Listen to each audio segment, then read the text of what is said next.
Kama wewe ni mjamzito au mke wako ni mjamzito au ndugu yako yote ni mjamzito na akaota ndoto hizi 5, usipuuze. Mwanamke anapoota ndoto hizi inamaanisha mimba yake aliyoibeba iko kwenye hatari ya kuharibika kichawi. Baki mpaka mwisho wa video hii kwa sababu mwishoni mwa video hii, kama umekwisha kuota ndoto hizi ambazo nakwenda kukuambia siku ya leo, nitakwenda kukuombea ili mimba hiyo isiweze kutoka. Sasa ninapokwenda kuonyesha ndoto hizi, kama bado haujasubscribe channel yetu, unaweza ukasubscribe pale ulipo ili kipindi ninachokuletea mafundisho mapya uwe wa kwanza kuyapata. Na kama bado hujalike video hii, basi unaweza ukalike mahali pale. Mungu akubariki sana. Ndoto ya kwanza ni kuota mimba inaharibika au inatoka. Ndoto hizi zinamaanisha kwamba kile ambacho umekibeba tumboni mwako kinakwenda kutoka, na kinakwenda kutoka katika mazingira ambayo sio ya kawaida. Kinakwenda kutoka katika mazingira ambayo ni ya kutatanisha. Kuna watu katika ulimwengu wa kiroho ambao wamejipanga ili kuweza kuichomoa hiyo mimba ulionayo. Na ndio maana kuna wengine wanaota mimba inatoka, wanapoamka asubuhi inapita siku 2 siku 3, ile mimba ambayo alikuwa nayo inaondoka, ama ile mimba aliyokuwa nayo inatoka, inakuwa aborted. Ni kwa nini? Ni kwa sababu unapoota kama mimba inatoka, inamaanisha kwenye ulimwengu wa kiroho kuna roho ambayo tayari imekwisha kusimama kwa ajili ya kuharibu mimba hiyo. Kuna roho ambayo imekwisha kusimama tayari kwa ajili ya kuharibu mtoto huyo. Na unapoota mimba katika ulimwengu wa kiroho inatoka, ina maana katika ulimwengu wa kiroho tayari imeshatoka, bado tu katika ulimwengu wa kimwili. Kwa sababu vitu vingi ambavyo vinatokea katika ulimwengu wa kimwili huwa vinaanzia kwanza katika ulimwengu wa kiroho, ndio vinafuata katika ulimwengu wa kimwili. Vitu vingi ambavyo unaviona vinatokea katika ulimwengu wa kimwili, chanzo chake ni kwenye ulimwengu wa kiroho kwanza. Kwa hiyo hutakiwi kupuuza kabisa. Kama wewe ni mjamzito ama kuna ndugu yako ambaye ni mjamzito na anakuambia mimi leo nimeota mimba inatoka, nimeota mtoto anatoka, hutakiwi kupuuza kabisa, kwa sababu ndoto hizi zinaonyesha kwamba mimba hiyo ambayo amebeba huyo mtu inakwenda kutoka. Kama ni maombi anatakiwa aombe sana, kama ni sala anatakiwa asali sana, kama ni kuombea anatakiwa atafute watu wa kuweza kumbeba na kumwombea katika hali hiyo. Ndoto ya pili ambayo ni hatari sana kwa mama mjamzito kuota ni kuota unaingia period. Yaani wewe una mimba lakini kwenye ndoto unaota kama unaingia period. Ndoto hizi zinamaanisha kwamba katika ulimwengu wa kiroho hakuna uhai ndani ya tumbo lako. Kuna roho tayari ambayo imekwisha kutoa ile mimba katika ulimwengu wa kiroho. Na katika ulimwengu wa kiroho mwili wako ushaanza kuonyesha dalili za kuingia period tayari. Yaani mimba imeshakwisha kuharibiwa tayari katika ulimwengu wa kiroho. Sasa kitu gani kinachotakiwa kifanyike? Unapoona ndoto za namna hii na wewe mama mjamzito, inatakiwa ukiamka haraka sana uanze kuomba maombi ya urejesho. Inamaanisha hiyo mimba tayari imekwisha kuchukuliwa tayari na wachawi. Hiyo mimba imekwisha kutolewa tayari na wachawi tayari muda mrefu. Na ndio maana unaota huko period. Tofauti na yule mtu ambaye anaota mimba inatoka. Yule inamaanisha kwamba mimba bado ipo tumboni mwake, lakini kuna roho ya kutoa mimba ambayo imekwisha kuingia kwenye maisha yake. Lakini wewe kama una mimba na unaota unaingia period kwenye ndoto, inamaanisha umefika stage ambayo ni mbaya. Kwamba mimba ile katika ulimwengu wa kiroho imekwisha kutoka tayari.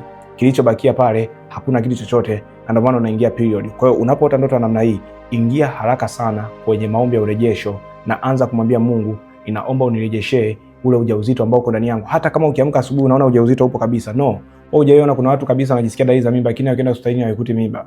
Ama kuna mtu mwingine tumbo linakuwa linajaa kabisa, anafikiri na mimba, inafika muda wa kwenda kujifungua inatoka uvimbe, inatoka mafibroid, wanakuta mafibroid, wanakuta uvimbe, lakini mtu huyo alikuwa anajua na mimba. So unapoota ndoto za namna hiyo, haraka sana anza kuomba maombi ya urejesho. Sasa ndoto ya tatu ambayo ni hatari sana kwa mama mjamzito kuota ni kuota kama kuna mtu anakupiga tumbo lako. Aidha mtu anaweza kana kupiga teke ama mtu anaweza kana kupiga ngumi usiku unapokuwa umelala kwenye maeneo yako ya tumbo. Ndoto hii inamaanisha kwamba kuna mtu ambaye amejipanga katika ulimwengu wa kiroho tayari kwa ajili ya kuharibu mimba yako. Na sio tu kuchukua mimba yako, mtu huyu anataka kuharibu mimba yako. Ndio maana kuna mwingine unaota unapigwa teke kwenye tumbo lako na unapoamka asubuhi unaona kabisa kuna maumivu kwenye tumbo lako, na ni mama mjamzito. Na kuna mwingine aliniambia, mtumishi wa Mungu, mimi nina mimba lakini nimeota kuna mtu ananipiga teke tumboni na nimestuka usiku nimejikuta nina bleed. Nimeona damu inanitoka sehemu zangu za siri. Kuna nini mtumishi wa Mungu kinachoendelea? Hii inamaanisha kwenye maisha yako wewe kuna roho ambayo ya kutoa mimba ambayo imekwisha kujipanga tayari. Kuna roho ya kuharibu mimba ambayo tayari imekwisha kujipanga, na roho hii inatumia mtu. Wachawi wamejipanga kwa ajili ya kuharibu mtoto wako. Kwa nini unakuwa unaota ndoto za namna hiyo? Kwa sababu huenda mtoto ambaye umebeba wewe tumboni mwako ni mtoto ambaye ana future kubwa. Ni mtoto ambaye amebeba kitu kikubwa sana. Ni mtoto ambaye atakuja kulitoa taifa letu kutoka katika hatua moja kwenda hatua nyingine. Ni mtoto ambaye atakuja kuwatoa watu wa Mungu kutoka kwenye hatua moja kwenda kwenye hatua nyingine. Shetani anakuwa hataki mtoto huyo aweze kuzaliwa. Mtoto huyo anakuwa anapata vita nyingi. Mtoto huyo anakuwa anapata attacks za kutosha. Utakapoamka asubuhi, anza kukemea. Kemea hiyo roho, ondoa hiyo roho ambayo inasimama kwenye maisha yako, ambayo inataka kuharibu hiyo mimba ambayo iko tumboni mwako. Na ndoto ya 4 ambayo ni hatari sana kwa mama mjamzito kuota ni kuota unachomwa sindano. Yaani kipindi ambacho una mimba, unapoingia usiku kulala, unaota unachomwa sindano. Ndoto hizi zinakuwa zinamaanisha kwamba kuna mtu katika ulimwengu wa kiroho anapanda roho, anapanda ugonjwa ambao ugonjwa huo utafanya hicho ulichokibeba kiweze kuharibika ama kiweze kutoka. Na ndio maana wengi sana baada ya kuota ndoto wanachomwa sindano, walipoamka asubuhi haikuchukua muda mrefu mimba ile ilitoka. Kwa nini? Kwa sababu inaonekana katika ulimwengu wa kiroho kuna pano ambalo linapandwa, kuna pepo ambalo linapandwa kwenye maisha yako, na pepo hilo litakwenda kuondoa kile kitu ambacho Mungu amekiweka ndani yako. Unapoamka asubuhi, anza kuvunja na kuharibu moja kwa moja. Anza kukemea roho hiyo. Mwambie tu, Baba, katika jina Yesu navunja na kukemea roho hii kuanzia sasa. Hii roho ambayo imepandwa kwenye system yangu ya mwili, hii roho ambayo imepandwa kwenye mwili wangu kwa ajili ya kufanya hichi nilichokibeba kisiweze kufika mwisho. Mungu, naondoa roho hii kuanzia sasa kwa mamlaka ya jina la Yesu Kristo wa Nazareti hai. Amen. Utakapoomba hivyo na kuhakikishia, hata kama kuna pando ambalo lilikuwa limepandwa kwenye maisha yako kwa ajili ya kuondoa kile kitu ambacho Mungu ameweka ndani yako, pando hilo litaondoka mara moja. Sasa napokwenda kuonyesha ndoto ya 5 ambayo ni hatari sana kwa mama mjamzito kuota, kama bado haujasubscribe channel yetu, unaweza ukasubscribe pale ulipo. Kama bado hujalike video hii, basi unaweza ukalike mahali pale. Sasa na ndoto ya 5 ambayo ni hatari sana kwa mama mjamzito kuota ni kuota unajifungua mtoto kabla ya wakati. Na maanisha kuna wengine mnapokuwa mmelala kipindi ambacho mna mimba, mnaota kama mnajifungua watoto ambao ni njiti, mnaota mnajifungua watoto ambao hawajakamilika.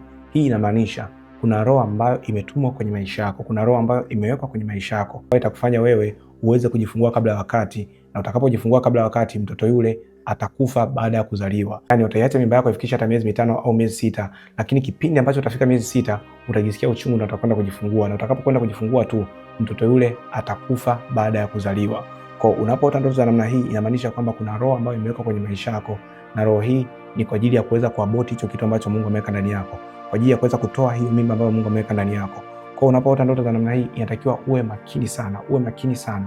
Utakapoamka asubuhi, anza kukemea, anza kumwomba Mungu, anza kukataa hiyo roho ambayo imewekwa kwenye maisha yako kwa ajili ya kufanya wewe uweze kujifungua kabla ya wakati wako, kwa ajili ya kufanya mimba hiyo itoke, kwa ajili ya kufanya wewe uweze kuzaa mtoto njiti au uweze kuzaa mtoto kabla majira yako sahihi ya kujifungua haijafika. Sasa muda huu, kama umekwisha wahi kuota ndoto za namna hii, nataka nikuombee.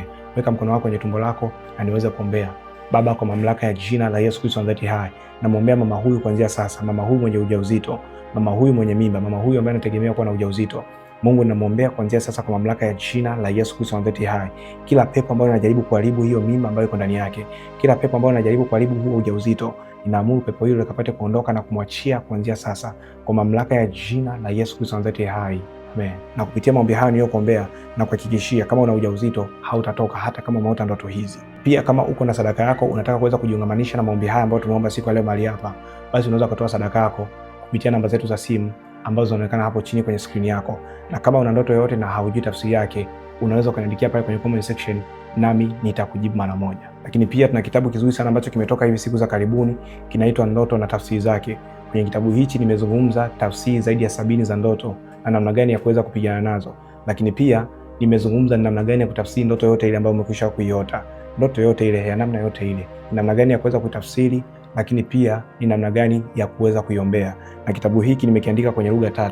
Nimeandika kwenye lugha ya Kiswahili, kwenye lugha ya Kiingereza, lakini pia nimeandika kwenye lugha ya Kifaransa. Kwa hiyo kama utakuwa unahitaji kitabu hichi, utachukua namba zetu za simu ambazo zinaonekana upande wako wa kulia wa chini wa skrini yako, utatutafuta WhatsApp, utaandika nahitaji kitabu, na mimi nitakupa utaratibu wa kuweza kulipia, na utakapolipia nitakutumia kitabu hiki. Kitabu hiki ni shilingi 10,000 peke yake. Lakini pia kama unataka kuongea na mimi moja kwa moja, una ndoto ambayo uelewi tafsiri yake, utachukua namba zetu za simu ambazo zinaonekana upande wako chini wa kulia wa skrini yako, na utanipigia moja kwa moja. Usitume message, nipigie moja kwa moja na utaniambia ndoto yako, nami nitakupa tafsiri. Na muda huu tumefikia mwisho wa video hii. Kama bado hujasubscribe channel yetu, unaweza ukasubscribe pale ulipo, ili kipindi ninachokuletea mafundisho mapya uwe wa kwanza kuyapata.